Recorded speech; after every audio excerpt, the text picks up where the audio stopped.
21st meetings.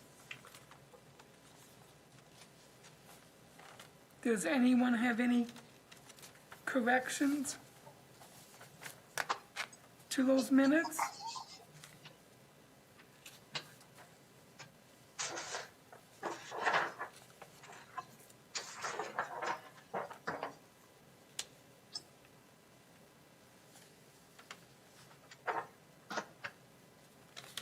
I move that we approve the minutes.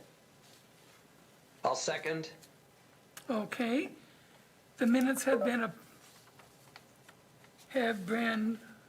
a motion has been made to approve the minutes, and a second. All in favor? Aye. Aye. Okay, minutes are approved as written. The next thing on the agenda is to discuss the common council meeting regarding the results of the landmarking of Grant School. And as you know, the council did approve the landmarking of Grant School 11-0. And I read the letter that Christine composed to the council. Any discussion on the results of landmarking Grant School?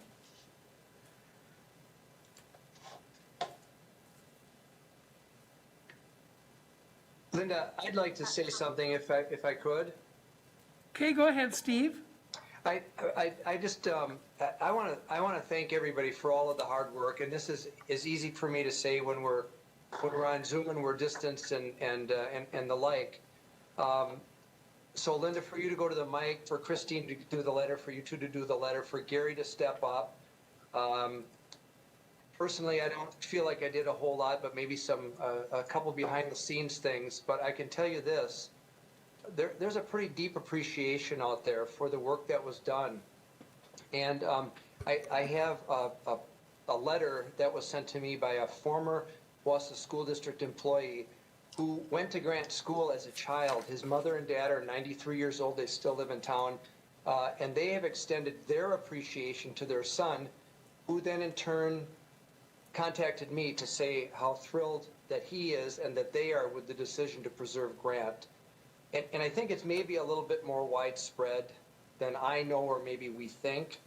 But this gentleman, who's a former colleague, was in the hierarchy of the Madison Metropolitan School District, where they had to make some difficult decisions about what buildings to preserve and what buildings to not preserve. And I do have a brief narrative from him, but it did talk about the merits of preserving Grant School. So from me to all of you, and on behalf of Mike and his family, they're really grateful, and I'm thrilled with the work that was done.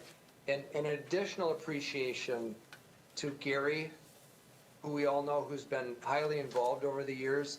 But it was a team effort, and I'm happy to be part of the team, so thanks, everyone. Thank you, Steve. Anyone else have any comments regarding the landmarking of Grant School? This is Christine. I understand that the school district has created their new referendum for the upcoming April election. And from what I can tell, although I could be wrong, they have taken out any references to raising any schools. So just thought I'd put that in there as a follow-up for that. Mm-hmm.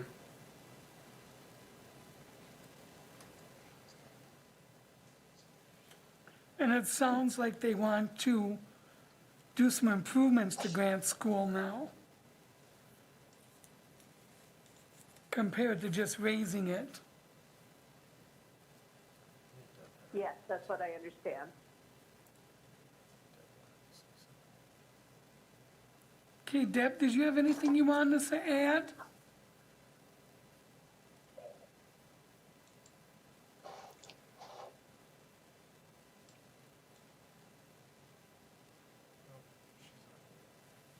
We can't hear you at all.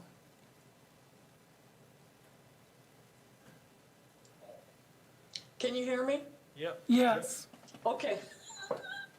I was going to say, there was some discussion this fall next door, and it just seemed like it brought up a whole lot of memories from residents that were in their 70s down to the teenager next door to me, that it just seemed everyone really loved the school, and just, I guess, from how other things may have ended up being raised in the past, it just seems the community was behind keeping Grant School. And to me, it just seemed like a great building where they purposely built the school around the trees. So to keep the old pine trees in that area. And I guess I wasn't sure with our actions, being new on the committee, if it would really help support and kind of moot the school district, but it seemed to be the case. And then it happened in our neighborhood. We had a discussion with the school board at the Labor Temple about the school, and a number of Hmong family parents came and voted their opposition and not wanting to raise the school. So I just appreciate everyone's effort on it, and I guess I was really surprised how quickly the school district backed off. And thank you all. Thank you, Deb. And thanks for all your help starting the process of getting it landmarked. Okay, the next thing we'd like to discuss is the National Register nomination for the Hotel Wausau. You're gonna take that? Yeah. Okay. No, go ahead. All right. Thanks, everyone. I guess we put this on the agenda for discussion. I talked with the State Historical Society about this, and it's not necessary that we take action on it, but we could take action to, recommend this landmarking status. It is for the National Register, so it's separate from what we would do here at the local level. But I guess some background on this project. There is a developer who's looking at rehabbing this building, and to do that, they would apply for historic tax credits as well as income qualified tax credits. But the historic part, they would seek the national designation to help them in their application for those credits. Those credits are competitive, and having a national landmark status would help their application for those tax credits. So that's sort of the background. In the packet was the actual application to the National Register for this building. It was put together by a consulting firm that the developer had hired to research the building and I guess prove to the State Historical Society that this is worthy of national register status. The application's 50 some pages, so I won't go through it all, but there's some really neat information in there, and they make the case that this building is significant because of its architectural style, for one.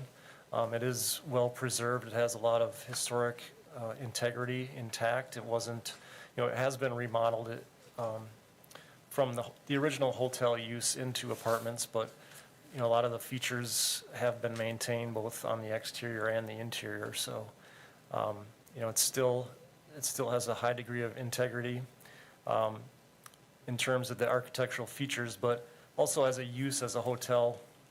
They make the case in there that this type of hotel was sort of unique to the 1920s when this was finished, a different type of hotel. And it remains intact for the most part, even though it's apartments now. you can still tell it was a hotel and in terms of the features and the lobby and just the building overall. So, you know, the report, again, does I think make a pretty strong case that this should be a national landmark. And as part of that process, you know, we do have a chance to just review it for information and be informed of the hearing that will be held at the State Historical Society. We had received a separate information memo from the state that was added to the packet, I think, on Monday, just informing us of the date and time of the hearing for their action. And that is February 19th. yeah, February 19th. The State Historical Society is conducting that via virtual meeting. So if anyone's interested in tuning in, you can certainly do that. So again, no action necessary, but you know, they did welcome any thoughts that we do have about the national landmark designation, if we're in favor of it, or any other feedback that we would have to them.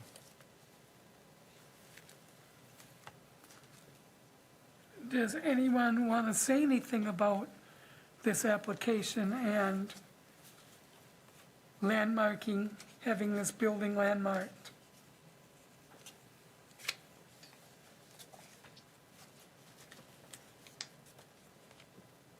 Christopher, did you want to say something? No, ma'am. I appreciate it. I think that it's a good idea. I support it. Based off of the information provided.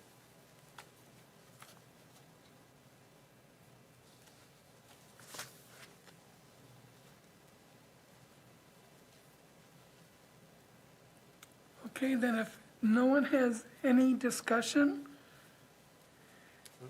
Did they want like a letter of support or something, or some formal way of us saying, hey, this is really cool?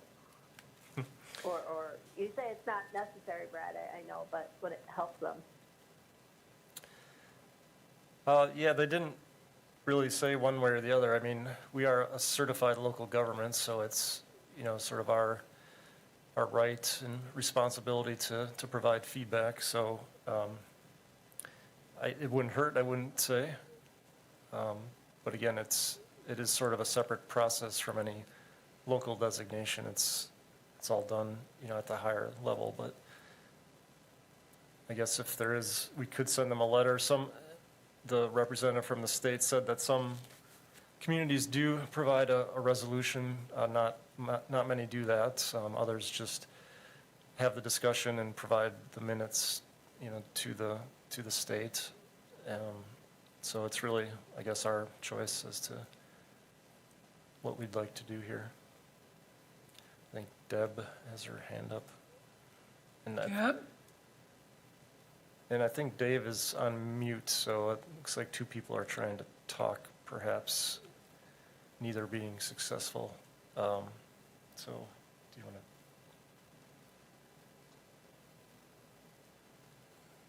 to? Okay, Deb, you're on mute, hon.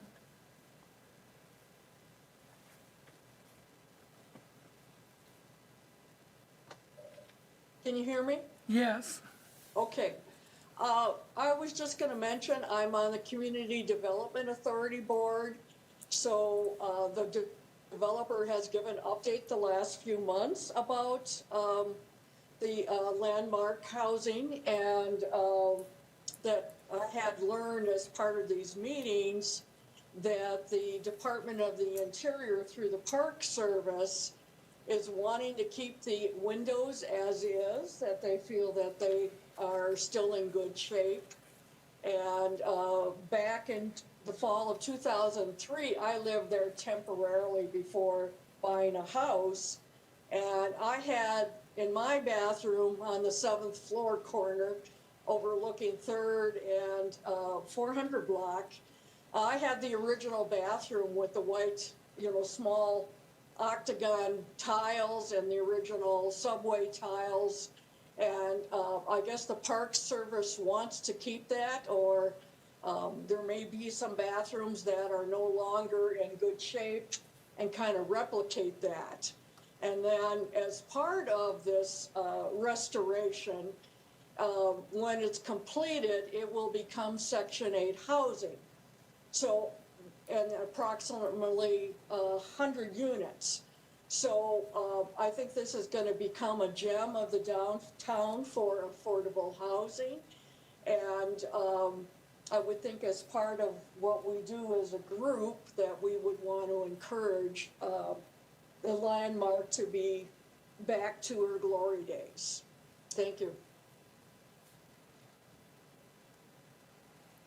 Thank you, Deb. Anyone else?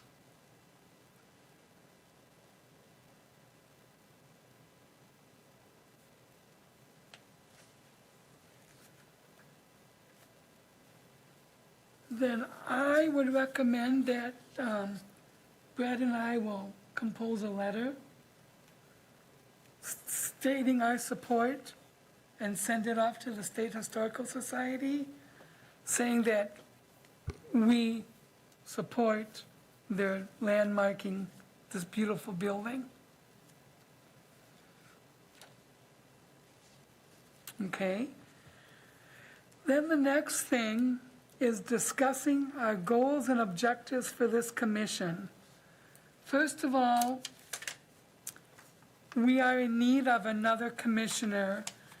Blake Opal Waharski has resigned from the commission. That brings us down to 8. So we are in need of a 9th commissioner. Does anyone have any ideas or any suggestions as to whom we might approach?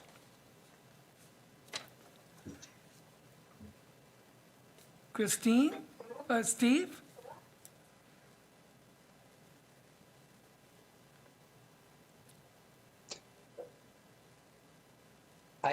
I have a couple folks in mind, Linda, but because of their community involvement and so many other things, I don't know if it would fit into their life load. However, if you'd like me to reach out to these 2 individuals, I could check to see and let them know what their commitment would be. I'm a newcomer, but with that, I still know of a couple folks who have an interest in historic preservation in Wausau. So I would reach out to those 2 if the group feels that that's something that you'd like me to do. Yeah, I think that'd be okay, Steve. A new member is going to be appointed by our mayor, so I mean, ultimately it would go through her, but we can certainly provide suggestions of folks who are interested in serving, so I think that would be appropriate. So, Brad, would you like me to be in touch with you, Melissa, or Linda? Or would you like me to make these referrals to Katie and she makes the appointment? If these folks would have an interest. Any way you want to do it is fine. You can speak directly with the mayor if you'd like. That's Okay, that's fine. you know what, I can, you know, if they would be agreeable, I'd send an email accordingly and CC the group in. That would be great, Steve. Thank you. It's worth a try. That's all I can say. I will try. Christopher, did you want to say something? I was gonna say I'd highly be interested in the position of commander. Okay, can you go up to the mic, give your name and your address, please?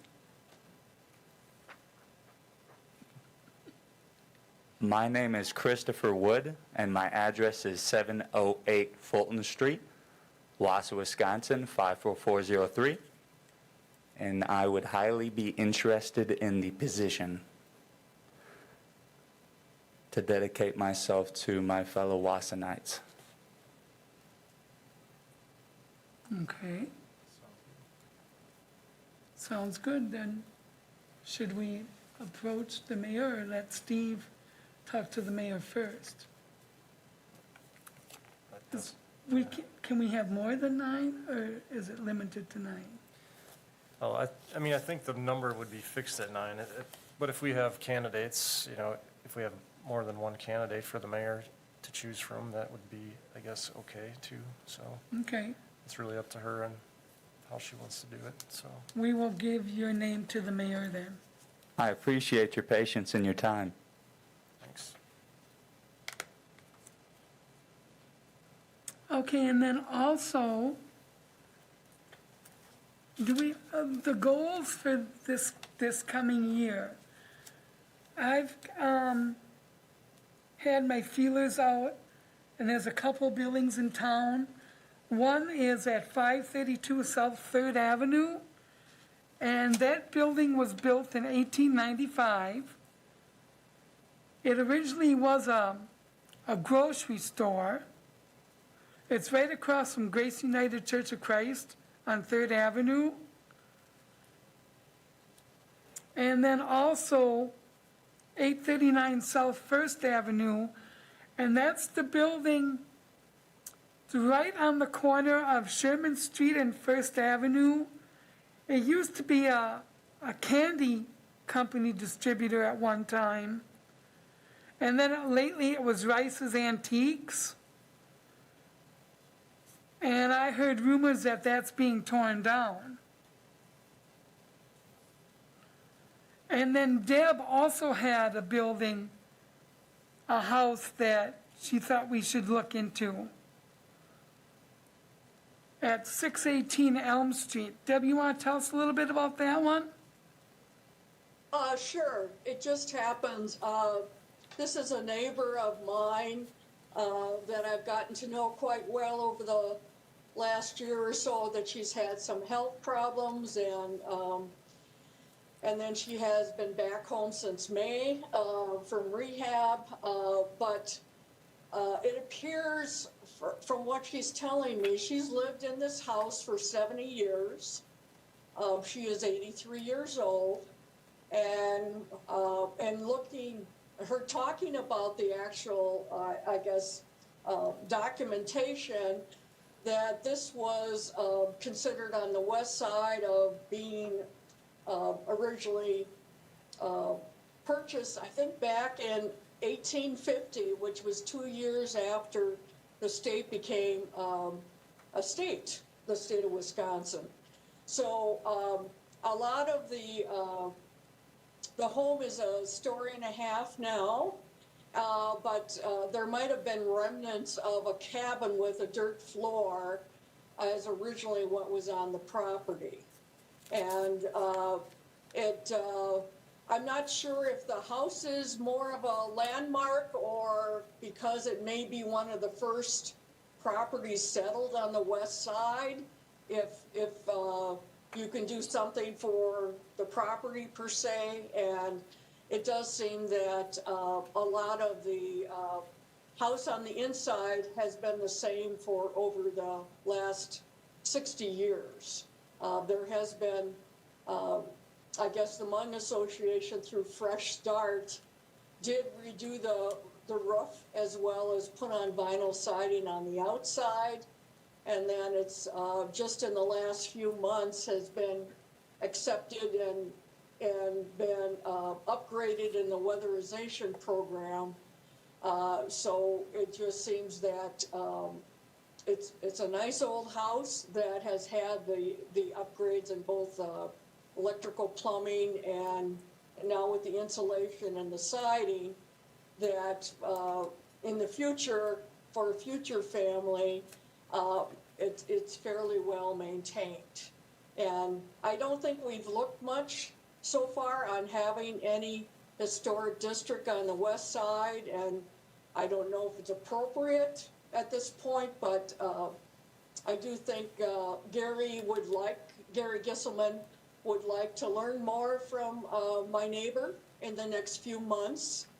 But she is the last of her family, so what history she has is with her. So, and at this point, she's in good health. Thank you, Deb. Mm-hmm. Does anyone else have any other goals and objectives they'd like to see move forward this year? This is Christine. I've been contacted by the folks at the Conservatory of Music, because part of their building was at one time the home for the sisters that go with St. Mary's Church there. And I asked them to please write up what they knew and so forth to pass that over to us so that we could take a look at that, so we could find out more. And on a more personal note, there's a house here on Arthur Street that I've been kind of wondering about if we should be doing anything for. It was built 1862, and I would guess is probably one of the original, if not the original, farmhouse of the Elizabeth Single edition over here on Arthur Street, which is off of Town Line Road. Just something to keep in mind. Okay. Anyone else have anything they'd like to do, like for objectives or goals for the commission for this year?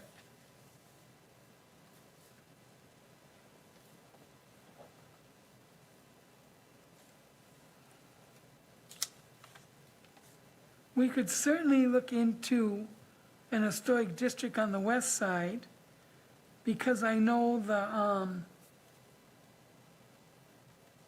the building that was the not the homeless shelter, the warming center on South Third Avenue, which is right next to the one that I mentioned. When Gary used to do talks for the Boy Scouts, that was one of the historic buildings that he talked about. I don't remember what it was in the past.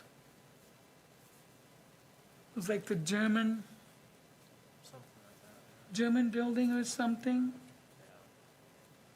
It was like an old meeting hall, I think, for Yeah. German immigrants, I believe. And that would be something we could look into too.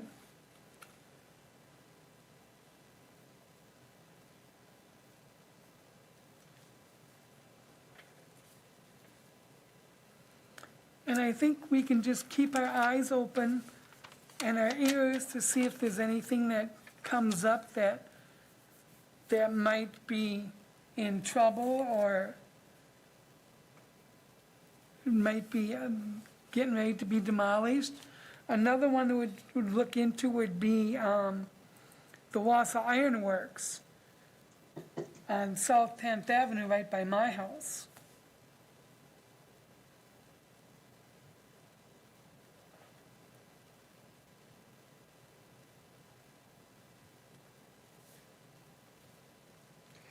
Linda, I have a question.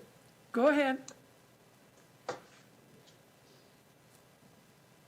I would think maybe 6 or more weeks ago, I read an article in the Milwaukee Journal about some questions that were out there in Milwaukee about at what age is a building preserved. And I think I may have sent that out to a couple of folks on the committee, but regardless, the question was about a building that was built in the 60s. So do we have any guidelines as to when a cutoff would be? So for example, you know, folks are citing the 1800s and homesteads. Do we have any guidelines that say there's a cutoff? We don't do anything unless it was built in the 40s or the 30s or whatever. But this article was fascinating because there was a group that wanted this building preserved because of its architectural significance. And Dave, maybe you know or others, but I just wanted to throw that out.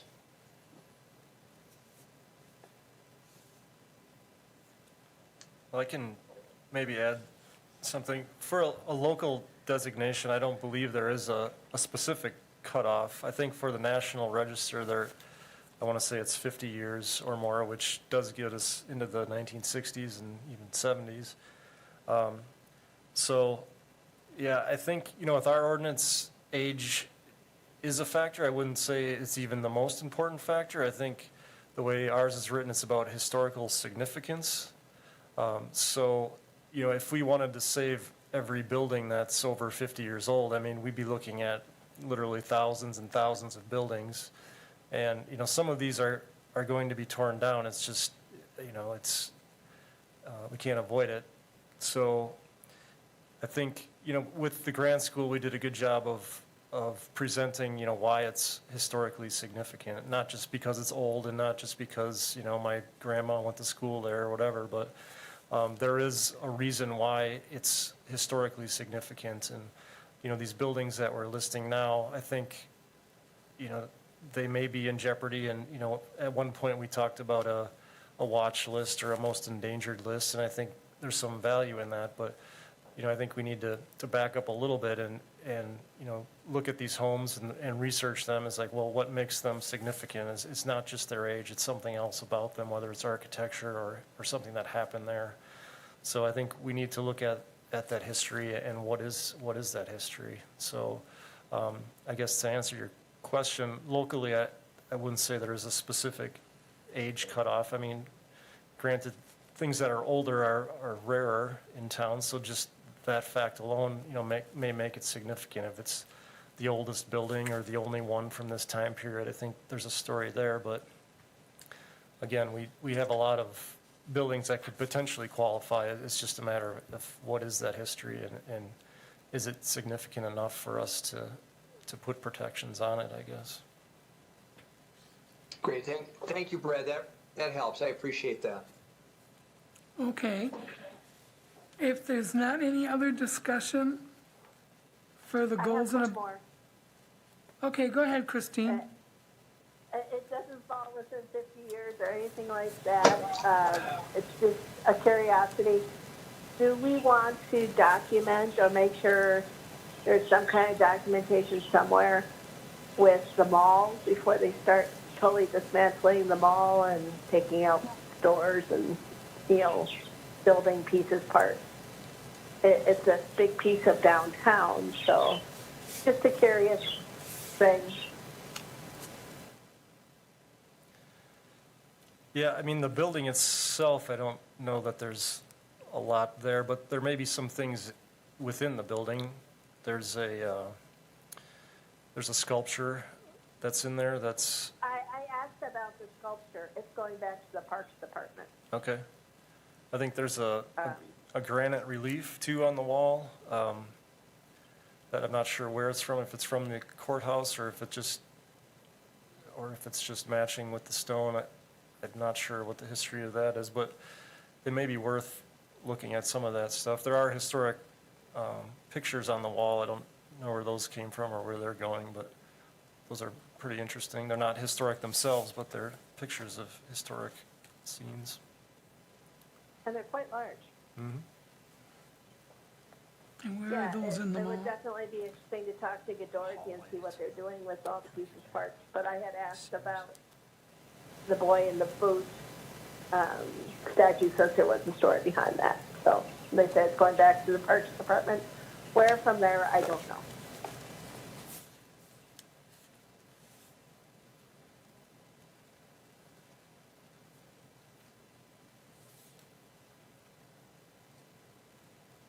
Okay. And then the next thing on the agenda is the meeting dates and future agenda items. I think we got quite a good list of things to look at and consider. I would think looking at the mall would be the next thing on the agenda, since that's going to be torn down and closed within a couple of weeks. At least that's what they're saying, right?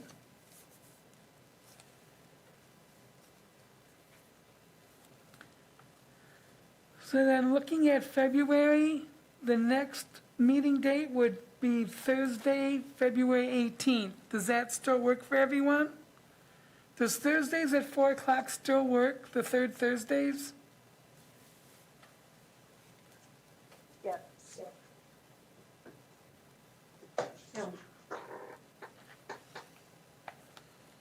Okay, then the next meeting will be set for Thursday, February 18th at 4 o'clock.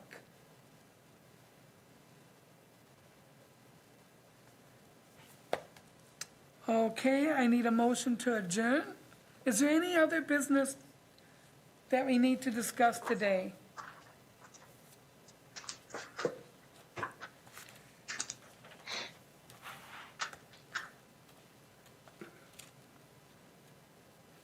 I move we adjourn. Do we have a second?